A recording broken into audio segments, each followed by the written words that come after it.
नमस्कार मित्रांनो, स्वागत आहे तुमचे नवीन एका व्हिडिओमध्ये आपल्या ऑनलाईन सेंटर यूट्यूब चॅनलवर. मित्रांनो, आजच्या व्हिडिओमध्ये आपण नवीन वोटिंग कार्ड कसे काढावे हे आपण आजच्या व्हिडिओमध्ये पाहूया. नवीन वोटिंग कार्ड म्हणजे मित्रांनो, ज्याही महिलांचे लग्न झालेले असेल किंवा ज्याही पुरुषांचे आतापर्यंत किंवा ज्याही मुलांचे आतापर्यंत वोटिंग कार्ड काढलेले नाही, त्याची A to Z माहिती आपण आजच्या व्हिडिओमध्ये पाहूया. कारण की जनरली आता ज्या महिलांचे नवीन लग्न झालेले आहे त्यांचे वोटिंग कार्ड काढलेले नाही किंवा त्यांचे वोटिंग कार्ड करेक्शन करायचे आहे, याची A to Z माहिती आपण आजच्या ऑनलाईनच्या या व्हिडिओमध्ये पाहूया. त्याचप्रमाणे डाउनलोड कसे करावे आणि स्टेटस वगैरे कसे चेक करावे A to Z आपण आजच्या व्हिडिओमध्ये पाहूया. त्यासाठी व्हिडिओ तुम्हाला शेवटपर्यंत पाहायचा आहे. आणि जर का तुम्ही आपल्या चॅनल नवीन आले असाल तर अशाच प्रकारच्या टेक्निकल व्हिडिओसाठी, त्याचप्रमाणे गव्हर्नमेंट जॉब आपल्यासाठी आपल्या चॅनलला सबस्क्राईब करून ठेवायचा आहे. मित्रांनो, तुम्हाला गुगलमध्ये सर्च करायचे आहे NVSP.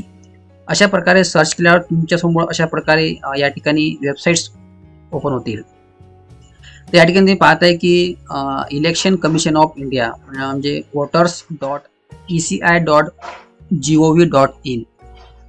तर या ठिकाणी तुम्हाला क्लिक करायचं आहे. याची लिंक आपल्या व्हिडिओच्या डिस्क्रिप्शनमध्ये दिलेली आहे. तिथून जाऊन तुम्ही क्लिक केल्यावर डायरेक्ट तुम्ही या साईडवर यायचं आहे. तर मित्रांनो, तुम्ही या साईडवर आल्यावर आता या ठिकाणी एक बरेच ऑप्शन दिलेले आहेत. फॉर एक्झाम्पल तुम्ही पाहताय की या ठिकाणी पहिलं दिलेलं आहे न्यू रजिस्ट्रेशन, त्याचप्रमाणे न्यू रजिस्ट्रेशन फॉर NRI म्हणजे जे विदेशात असतात ते, त्याचप्रमाणे करेक्शनचं सुद्धा या ठिकाणी ऑप्शन दिलेलं आहे.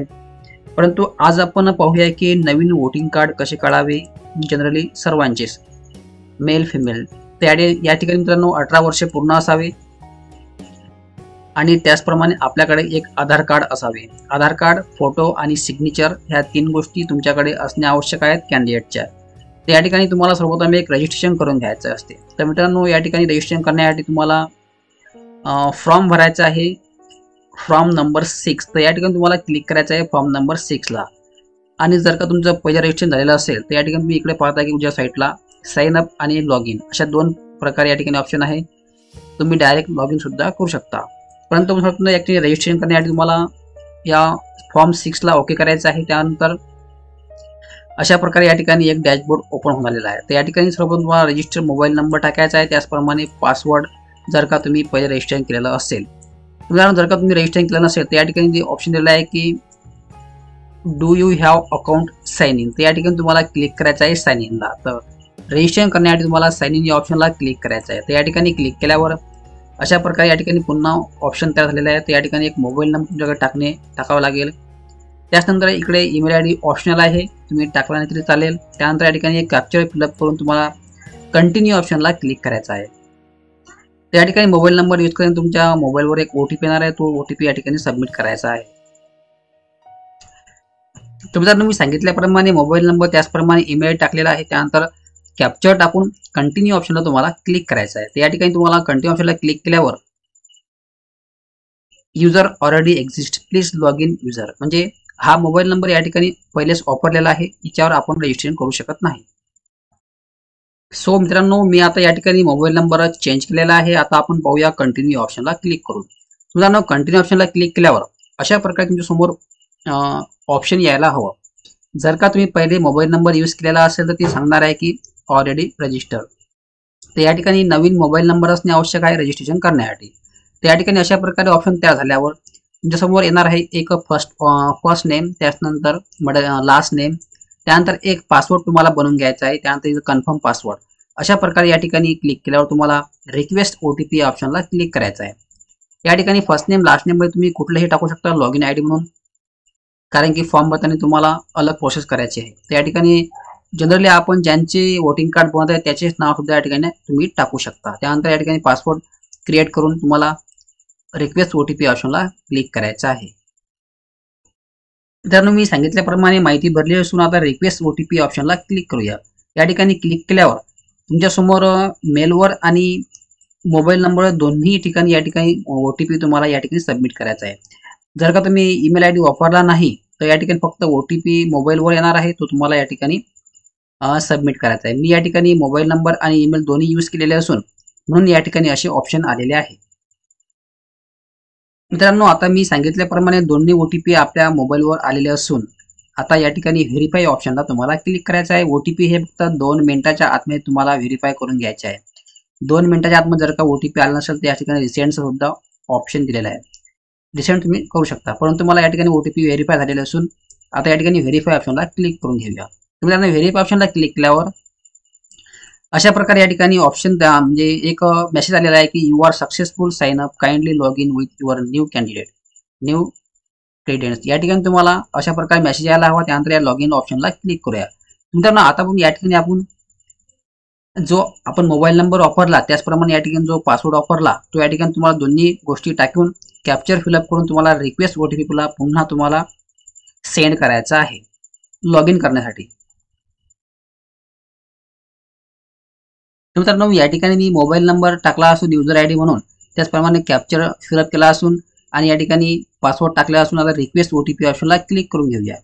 मित्रांनो, रिक्वेस्ट OTP ऑप्शनला क्लिक केल्यावर तुमच्या मोबाईलवर एक OTP येणार, तो या ठिकाणी पुन्हा तुम्हाला व्हेरीफाय करून घ्यायचा आहे.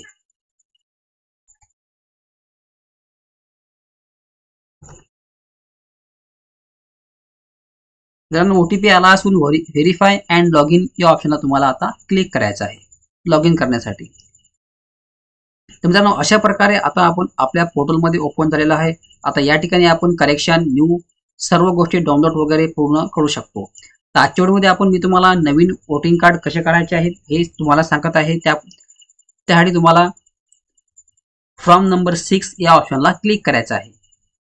या ठिकाणी पाहिलं तुमचे हे प्रोफाईल दिलेलं आहे. या ठिकाणी तुम्ही क्लिक केल्यावर तुमचं प्रोफाईल तुम्हाला दिसणार आहे. तर या ठिकाणी फॉर्म भरण्यासाठी तुम्हाला फ्रॉम नंबर 6 या ऑप्शनला क्लिक करायचं आहे नवीन कॅन्डिडेटसाठी. तर या ठिकाणी तुम्हाला क्लिक केल्यावर एक नवीन पेज तुमच्या समोर ओपन होणार आहे. ते तुम्हाला डिटेल या ठिकाणी भरायची आहे. तर मित्रांनो, अशा प्रकारे या ठिकाणी एक नवीन पेज ओपन झालेला आहे. आता या ठिकाणी सर्व डिटेल्स तुम्हाला भरायचे आहे. या ठिकाणी पद्धतशीरपणे माहिती भरायची आहे. व्हिडिओ तुम्ही शेवटपर्यंत पहा. या ठिकाणी काही मिस्टेक व्हायला नको, कारण की जे तुम्ही माहिती भरसान आहे तेच या वोटिंग कार्डवर येणार आहे आणि वोटिंग कार्डवर का चुकीची माहिती आली तर या ठिकाणी ते ऍक्सेप्ट होणार नाही. तर म्हणून तुम्हाला व्हिडिओ पद्धतशीरपणे आणि शेवटपर्यंत पाहायचा आहे. आणि व्हिडिओ जर का आवडला असेल तर या ठिकाणी तुम्हाला एक लाईक करून द्यायचा आहे. तर या ठिकाणी सर्वप्रथम तुम्हाला लिहायचं आहे तुमचं स्टेट. आपलं जे स्टेट असेल महाराष्ट्र या ठिकाणी तुम्हाला चूज करायचं आहे. महाराष्ट्र निवडल्या इकडे समोर डिस्ट्रिक्ट, तुम्ही कुठल्या जिल्ह्यामध्ये बिलॉंग करता तो जिल्हा या ठिकाणी तुम्हाला निवडायचा आहे. जर या ठिकाणी जिल्हा निवडल्यावर आता या ठिकाणी 2 ऑप्शन दिलेले आहे असेंब्ली, कॉन्स्टिट्यूशनची. या ठिकाणी तुम्हाला क्लिक केल्यावर तुमचं असेंब्ली कुठल्यामध्ये येते किंवा त्याचप्रमाणे दुसरं दिलेलं आहे की पार्लिमेंट्स. तर या ठिकाणी मी जे ऑप्शन पहिलं दिलेलं आहे असेंब्लीज, तर या ठिकाणी तुम्हाला असेंब्लीज या ठिकाणी मी चूज करतो. तर तुमचं जे असेल असेंब्ली तुमच्या जिल्ह्यामधलं तुमचं तालुक्याचं ठिकाण, तर या ठिकाणी मी ते तुम्हाला निवडायचं आहे. तर या ठिकाणी मी हे ऑप्शन निवडतो. त्यानंतर तुम्हाला निवडल्यावर तर या ठिकाणी दिलेलं आहे की कोपऱ्यात नेक्स्ट ऑप्शन दिलेलं आहे. ते नेक्स्ट ऑप्शनला तुम्हाला क्लिक करायचं आहे. नेक्स्ट ऑप्शनला क्लिक केल्यावर आता या ठिकाणी सर्वात महत्त्वाचं म्हणजे आपलं नाव या ठिकाणी टाकायचं आहे. तर या ठिकाणी नाव टाकताना तुम्हाला पद्धतशीरपणे केअरफुलीपणे नाव टाकायचं आहे, कारण की या ठिकाणी बरेच कॅन्डिडेट चुका करतात आणि आपल्या वोटिंग कार्डवर चुकीचे नाव येते किंवा मागं पुढे नाव येते. तर या ठिकाणी नाव कसे टाकायचे, जे तुमचं फर्स्ट नेम असेल ते तुम्हाला या ठिकाणी टाकायचं आहे. त्यानंतर first name plus middle name म्हणजे आपले नाव, त्यानंतर वडिलाचे नाव या ठिकाणी पहिल्या कॉलममध्ये तुम्हाला टाकायचे आहे. For example ABC, A for तुमचं पहिलं नाव असेल आणि B फॉर तुमचं सेकंड नाव असेल. अशा प्रकारे या ठिकाणी तुम्हाला नाव टाकायचं आहे. त्यानंतर इकडे मराठीमध्ये ऑटोमॅटिक येणार आहे. जर का त्यामध्ये काही करेक्शन करायचं असेल तुम्ही इंग्लिश टू मराठी करून या ठिकाणी तुम्ही करेक्शन करू शकता. फॉर एक्झाम्पल या ठिकाणी मी एक नाव टाईप करतो कोमल. त्यानंतर या ठिकाणी मिडल नेम तुम्हाला टाकायचं आहे सोबतच.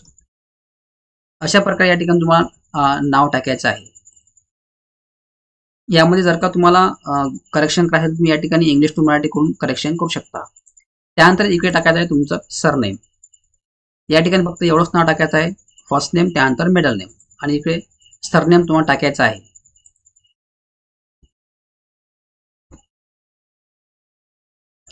त्या ठिकाणी तुम्हाला सरनेम टाकल्यावर ऑटोमॅटिक मराठीमध्ये ते येणार आहे. मित्रांनो, अशा प्रकारे तुम्हाला या ठिकाणी नाव टाकायचं आहे. यामध्ये तुम्ही मराठीमध्ये करेक्शन करून घ्यायचं आहे, इंग्लिशमध्ये जर बरोबर आलं नाही तर.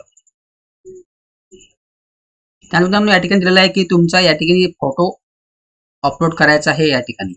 तर फोटो तुम्हाला 2 MBच्या आतमध्ये असणे आवश्यक आहे. त्याचप्रमाणे 4.5 × 3.5 सेंटीमीटर मध्ये तुम्हाला या ठिकाणी एक फोटो अपलोड करायचा आहे.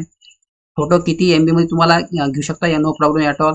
जेव्हा तुम्ही फोटो चूज करसाल त्यावेळेस तुम्हाला करेक्शन करून घ्यायचं आहे फोटोमध्ये. मित्रांनो या ठिकाणी फोटो तुम्हाला अपलोड करण्यासाठी चूज फाईल या ऑप्शनला तुम्हाला क्लिक करायचं आहे. या ठिकाणी क्लिक केल्यावर ज्या फोल्डरमध्ये तुमचा फोटो ठेवला असेल त्या ठिकाणी तुम्हाला क्लिक करायचं आहे. तर या ठिकाणी मी पिक्चरमध्ये एक फोटो ठेवलेला असून ज्या नावाने तुम्ही शो करा या ठिकाणी तुम्ही नाव सर्च करून फोटो तुम्हाला अपलोड करायचा आहे. मित्रांनो अशा प्रकारे या ठिकाणी फोटो तुम्हाला घेतल्यावर त्या ठिकाणी तुम्ही क्रॉस करू शकता वगैरे. या ठिकाणी क्रॉसचं ऑप्शन दिलेलं आहे, क्रॉपचं सुद्धा या ठिकाणी ऑप्शन दिलेलं आहे. तर या ठिकाणी जर का तुमचा फोटो सही असेल तर या ठिकाणी तुम्ही शो या ऑप्शनला तुम्हाला क्लिक करायचं आहे. या ठिकाणी शो या ऑप्शनला क्लिक केल्यावर या ठिकाणी असा मेसेज यायला हवा की ह्युमन फेस डिटेक्टेड सक्सेसफुली, अशा प्रकारे मेसेज आला तेव्हाच तुमचा फोटो सक्सेसफुल झाला समजून घ्यायचा आहे. तर या ठिकाणी तुम्हाला क्लिक ओके करायचं आहे. त्यानंतर या ठिकाणी मी सांगितल्याप्रमाणे नेक्स्ट या ऑप्शनला तुम्हाला क्लिक करायचं आहे, कारण की नेक्स्ट या ऑप्शनला क्लिक केल्याशिवाय तुम्हाला समोरची प्रोसेस भरता येणार नाही. तर या ठिकाणी नेक्स्ट ऑप्शनला क्लिक केल्यावर समोरचं ऑप्शन या ठिकाणी लॉकचे अनलॉक होतील, तसे लॉकचे अनलॉक होणार नाही. त्यानंतर या ठिकाणी name and surname of any of the relatives. त्या ठिकाणी महत्त्वाचं म्हणजे जर का तुम्ही तुमचे महिलेचे लग्न झालेलं असेल तर या ठिकाणी तुम्ही हजबंड हे ऑप्शन निवडून या ठिकाणी हजबंडचे नाव तुम्हाला टाईप करायचं आहे. आणि जर का तुम्ही लग्न झालेलं नसेल किंवा अनमॅरिड असाल तर या ठिकाणी तुम्ही फादर तुम्ही हे ऑप्शन चूज करून या ठिकाणी तुम्हाला फर्स्ट नेम त्यानंतर मिडल नेम एक सरनेम तुम्हाला टाईप करायचे आहे. त्या ठिकाणी मी एका महिलेचा फॉर्म भरत असून या ठिकाणी हजबंड हे ऑप्शन चूज करणार आहे, कारण की हे लेटेस्ट म्हणजे नवीन लग्न झालेलंचा मी या ठिकाणी फॉर्म भरत आहे. तर या ठिकाणी मी हजबंड हे ऑप्शन चूज करतो. त्यानंतर या ठिकाणी नाव टाकून त्या सरनेम या ठिकाणी टाकायचं आहे. अशा दोन्ही गोष्टी तुम्हाला फिलअप केल्यावर नेक्स्ट ऑप्शन तुम्हाला क्लिक करायचं आहे. त्यावर मी सांगितल्याप्रमाणे या ठिकाणी नाव टाकलेलं असून आता नेक्स्ट ऑप्शनला क्लिक करायचं आहे. आता नेक्स्ट ऑप्शनला क्लिक केल्यावर त्यानंतर या ठिकाणी दिलेलं आहे कॉन्टॅक्ट डिटेल. तर या ठिकाणी कॉन्टॅक्ट डिटेलमध्ये दिलेला आहे मोबाईल नंबर तुम्हाला टाकायचा आहे. या ठिकाणी सेल्फ या ऑप्शनला क्लिक केल्यावर मोबाईल नंबर तुमचा जो असेल तो या ठिकाणी तुम्हाला टाकून घ्यायचा आहे. मोबाईल नंबर टाकण्यासाठी तुम्हाला या ठिकाणी तुम्हाला क्लिक करायचा आहे आणि जो तुमचा नंबर असेल तो या ठिकाणी तुम्हाला टाकून समोरची प्रोसेस करायची. त्यानंतर या ठिकाणी मित्रांनो मोबाईल नंबर टाका. तुम्हाला ईमेल आयडी तुम्हाला तुमच्याकडे असेल तर तुम्ही टाकू शकता, नसेल तर तुम्ही हे कॉलम तुम्ही सोडून देऊ शकता.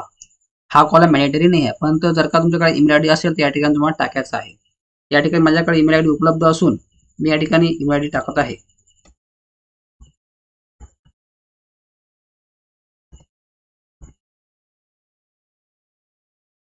मित्रांनो अशा प्रकारे हे केल्यावर तुम्हाला नेक्स्ट ऑप्शनला पुन्हा क्लिक करायचं आहे. तर या ठिकाणी क्लिक केल्यावर त्यानंतर विचारत आहे की आधार डिटेल्स. तर या ठिकाणी तुम्हाला क्लिक करायचं आहे आधारला. तर आधार नंबर या ठिकाणी ओके केल्यावर क्लिक केल्यावर तुमचा आधार कार्ड या ठिकाणी तुम्हाला टाकायचा आहे. आधार कार्ड नंबर टाकल्यावर पुन्हा तुम्हाला नेक्स्ट ऑप्शनला क्लिक करायचं आहे. मित्रांनो या ठिकाणी मी आधार कार्ड नंबर टाकला असून आता नेक्स्ट ऑप्शनला क्लिक करायचं आहे. त्यानंतर या ठिकाणी महत्त्वाचं म्हणजे जेंडर, जे तुमचं मेल फिमेल जेंडर असेल ते या ठिकाणी तुम्हाला चूज करायचं आहे. त्यानंतर मेल फिमेल जेंडर चूज केल्यावर या ठिकाणी महत्त्वाचं म्हणजे अजून डेट ऑफ बर्थ, तुमची जन्मतारीख जे असेल ते या ठिकाणी तुम्हाला फिलअप करून घ्यायची आहे. डेट ऑफ बर्थ यामध्ये मित्रांनो तुम्हाला चुका होऊ द्यायच्या कामा नाही, कारण की यामध्ये एकदा चूक झाल्या डबल करेक्शन होण्यास खूप वेळ जातो.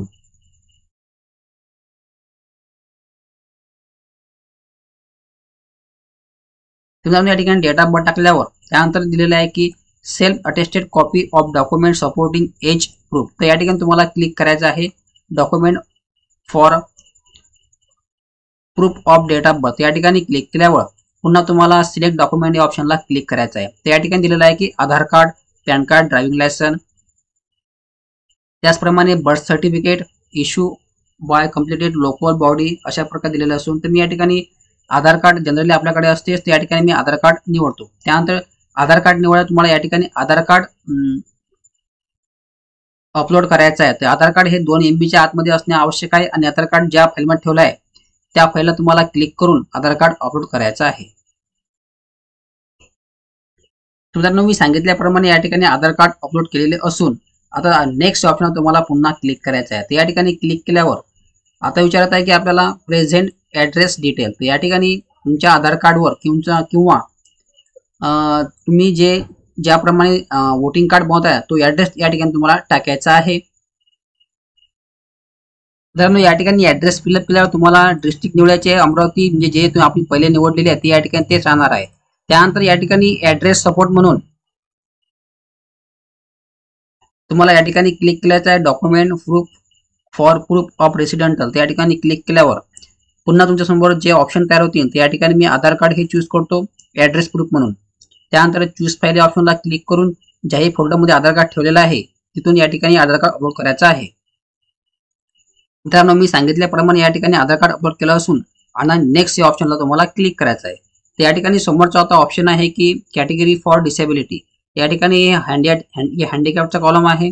जर का तुम्ही हँडिकॅप असेल तर या ठिकाणी तुम्हाला क्लिक करून ज्याही कॅटेगरीमध्ये त्या ठिकाणी तुम्हाला डिटेल भरायची आहे. त्यानंतर या ठिकाणी हँडिकॅप सर्टिफिकेट तुम्हाला अपलोड करायचं आहे.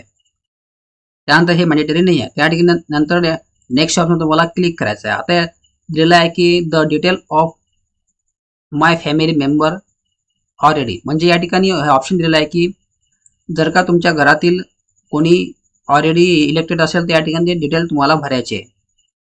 फॉर एक्झाम्पल तुमचे पती किंवा हस्बंड, आई, वडील, भाऊ हे तुम्हाला या ठिकाणी टाकायचं आहे. फॉर एक्झाम्पल या ठिकाणी name of the family member तुम्हाला टाकायचं आहे. त्यानंतर इकडे रिलेशन म्हणजे फादर, मदर, हस्बंड इत्यादी ते या ठिकाणी जे तुमचं ऑप्शन तुमच्या सोयीनुसार तुम्हाला या ठिकाणी टाकायचं आहे. त्यानंतर इकडे तुम्हाला चूज केला या ठिकाणी EPIC नंबर या ठिकाणी तुम्हाला टाकायचा तुमच्या वोटिंग कार्डवरचा. म्हणजे तुमच्याकडे जर का वोटिंग कार्ड असेल तुम्ही हे ऑप्शन तुम्ही टाकू शकता. या ठिकाणी तुमचा EPI नंबर म्हणजे वोटिंग कार्ड नंबर टाकायचा आहे. मित्रांनो, या ठिकाणी मी एक फॅमिली मेंबरचं हस्बंड म्हणून या ठिकाणी डिटेल टाकलेली आहे. त्याचप्रमाणे त्याचा वोटिंग कार्ड नंबर सुद्धा या ठिकाणी सुद्धा टाकलेला आहे. त्या ठिकाणी नेक्स्ट ऑप्शनवर तुम्हाला क्लिक करायचं आहे. त्यानंतर शेवटचा ऑप्शन आहे डिक्लेरेशनचा. डिक्लेरेशनमध्ये तुम्हाला तुमच्या गावाचं या ठिकाणी नाव टाकायचं, टाउन किंवा शहर किंवा गावाचं नाव या ठिकाणी टाकायचं आहे. त्यानंतर इकडे तुमचं स्टेट म्हणजे आपलं महाराष्ट्र येणार आहे. त्यानंतर दिलेलं आहे की आपला जिल्हा. त्यानंतर दिलेलं आहे की I am ordinary residential of the address, म्हणजे या ठिकाणी तुम्हाला टाकायचं आहे की या ॲड्रेसवर तुम्ही किती वर्षापासून तुम्हाला राहायचं आहे. तुम्ही किती वर्ष आहे तुम्ही टाकू शकता, 1-2 वर्ष. त्यानंतर या ठिकाणी हे माहिती पूर्ण भरल्यावर तुम्हाला पुन्हा नेक्स्ट खाली स्क्रॉल डाऊन करायचं. त्यानंतर या ठिकाणी दिलेलं आहे प्लेस म्हणजे तुम्ही या ठिकाणी तुमच्या तालुक्याचे ठिकाण किंवा गावाचे ठिकाण सुद्धा या ठिकाणी तुम्ही टाकू शकता. ह्या सर्व गोष्टी मित्रांनो भरल्यावर तुम्हाला पुन्हा नेक्स्ट ऑप्शनला क्लिक करायचं आहे. नेक्स्ट ऑप्शनला क्लिक केल्यावर या ठिकाणी दिलेलं आहे की कॅप्चर, तुम्हाला कॅप्चर टाकायचं आहे. या ठिकाणी रिफ्रेश तुम्ही करू शकता कॅप्चर टाकण्यासाठी. या ठिकाणी कॅप्चर टाकल्यावर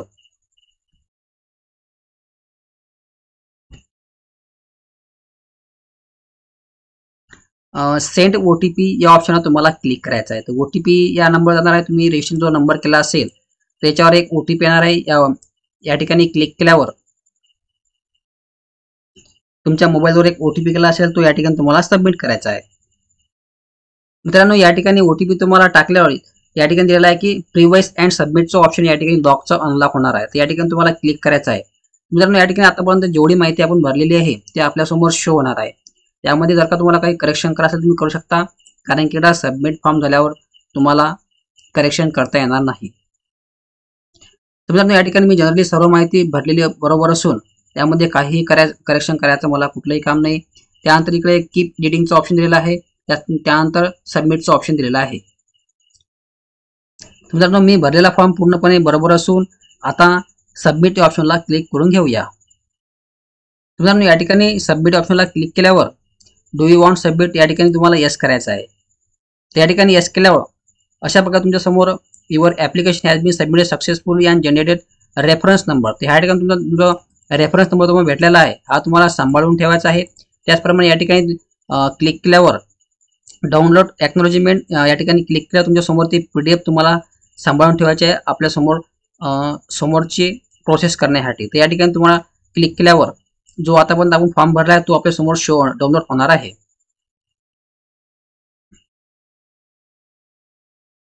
त्याची प्रिंट तुमच्याकडे ठेवून द्यायची आहे तुम्हाला भविष्यात पुण्या प्रकारे काम पडत असेल तर. त्यानंतर या ठिकाणी ओके ऑप्शनला क्लिक करून घ्यायचं आहे. मित्रांनो, अशा प्रकारे आपण आज हे आपण आजच्या व्हिडिओमध्ये पाहिलेलं आहे. यामध्ये जर का काही समजलं असेल तसे कमेंट बॉक्समध्ये कळवा. त्याचा रिप्लाय या ठिकाणी अवश्य तुम्हाला देण्यात येणार आहे. त्यानंतर मित्रांनो, या ठिकाणी हे दिलेलं आहे की फॉर्म नंबर 7 हे करेक्शनसाठी आहे. त्याचप्रमाणे तुम्हाला जर का काही दिवसांनी डाउनलोड करायचं असेल तर या ठिकाणी दिलेलं आहे की डाउनलोडिंगचे ऑप्शन दिलेलं आहे. तर या ठिकाणी तुम्ही पाहताय की EPI डाउनलोडिंग या ऑप्शन दिलेला आहे की या ठिकाणी तुम्हाला क्लिक करायचं आहे आणि जो तुम्हाला रेफरन्स नंबर मिळाला आहे तो टाकून किंवा मोबाईल नंबर टाकून इथे टाकून तुम्हाला डाउनलोड करून घ्यायचा आहे. यामध्ये काही प्रॉब्लेम असेल तसे कमेंट बॉक्समध्ये कळवा. त्याचा रिप्लाय या ठिकाणी तुम्हाला अवश्य देण्यात येणार आहे. तेव्हा धन्यवाद. जय हिंद, जय महाराष्ट्र.